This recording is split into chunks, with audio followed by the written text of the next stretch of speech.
nós tura papo de bodycam, tura tempo aqui, mas lhe cedem 3 presupuestos com a papia de bodycam e tem sala de parlamento, 21 membros de parlamento, vai de acordo para o bodycam bordo implementar a base de informação que o bordo do nós, do de leiding de KPA e de ministro anterior de justiça que tem proyecto piloto tomando lugar e acaba de bodycam. A ministro visa que isso aqui não está correto. Então, que não tem, e nós apontamos 2 biaha, ela visa que não tem nenhum proyecto piloto. Tudo o que está que tem alguma câmera que agora comprar, par de câmera aqui,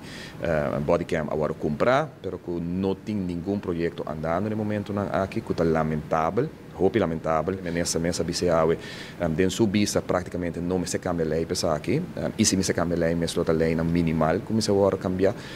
nós estamos waiting overtime, comunidade de Aruba, turcos que andam com o celular, andam grava tudo o que está tomando lugar, segundo a conveniência, então nós que temos instrumento como parlamento para dar uma autoridade aqui na polícia, para apoiar com o bodycam, para defender a mesa, para defender a comunidade, nós estamos tardando até demais, com a hora que está agora bissaco uno, não tem